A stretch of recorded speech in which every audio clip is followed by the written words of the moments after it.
જે જોડે ગીતા સંગે નાતો તે જ દાદાજીને થાય ગમતો.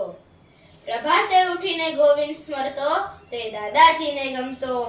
જે શ્લોક બોલીને જમતો તે દાદાજીને ગમતો. ના ઊંઘ સમયે ભૂલતો તે દાદાજીને ગમતો. જે સિદ્ધાંતોને નમતો તે દાદાજીને ગમતો. જે સૂર્ય નમસ્કાર કરતો તે દાદાજીને ગમતો. જે મૂર્તિ પૂજા કરતો તે દાદાજીને ગમતો. જે ગીતા લઈ હાથમાં રમતો તે દાદાજીને ગમતો.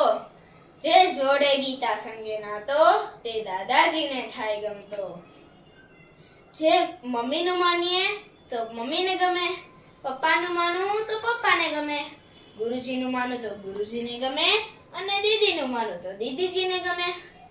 પણ ભગવાનને ગમવા માટે તો ભગવાનનું માનવું જ પડે. પણ ભગવાને શું કીધું છે તે તો ખબર પડવી જોઈએ ને. તો આ વસ્તુ શીખવાડનાર એટલે આપણા પ્યારા પ્યારા દાદાજી. હું જ્યારે દાદાજીના વિડીયો પ્રવચનમાં જાઉં, મમ્મી પપ્પા પાસેથી ભાવફેરીની વાતો સાંભળું, બાલ સંસ્કાર કેન્દ્રમાં જાઉં, જન્માષ્ટમીના શેરી નાટકો જોઉં, વસંત ઉત્સવમાં સરસ મજાના નાટકો કરું, એ બધામાંથી સમજતા બુદ્ધિને ખબર પડી ગઈ કે ભગવાનને શું ગમે. ભગવાનને ગમે પરસ્પરમ ભાવયંત, એટલે આપણે બધાએ હળી મળીને રહેવું જોઈએ. તો પછી હું શા માટે મારા મિત્ર સાથે લડાઈ કરું? સિદંતી મમ ગાત્રાણી, આ તો ભગવાનને જરાય ન ગમે.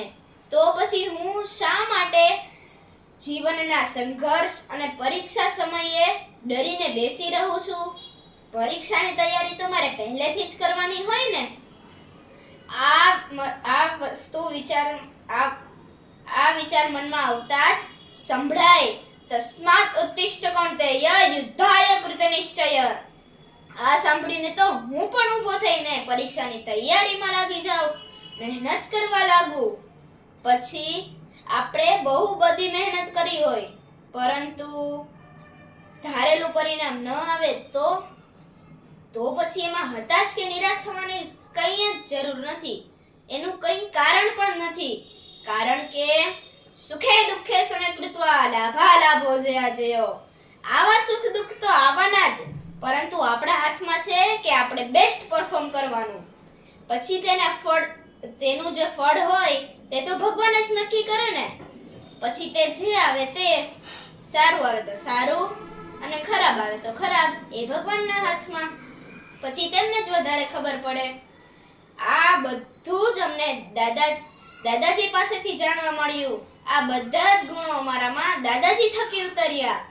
અત્યારના લોકો તો અંગ્રેજી, સ્પેનિશ, ફ્રેન્ચ, જાપાનીઝ જેવી ભાષાઓ બોલીને જ ગૌરવ લેતા હોય, પરંતુ અમે સંસ્કૃતના શ્લોકો અને સ્તોત્રો ફટફટ બોલવા માંડીએ.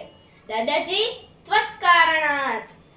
ટેકનોલોજી તો શીખીશું જ, પરંતુ સાથે સાથે મર્યાદામાં રહેતા શીખીશું. દાદાજી ત્વત કારણાત. ઘરની જ જલેબી અને શ્રીખંડ ખાઈએ દીદી તાઈજી ત્વત કારણાત. જ્યાંનું ત્યાં અને જ્યારેનું ત્યારે કરીએ તાઈજી ત્વત કારણાત. એક જ થાળીમાં એઠું ન જમીએ દીદીજી ત્વત કારણાત. આવું જ જીવતા રહીએ, ગીતા ગાતા રહીએ અને દાદાજીને ગમતા રહીએ. જે જોડે ગીતા સંગે નાતો તે દાદાજીને થાય ગમતો.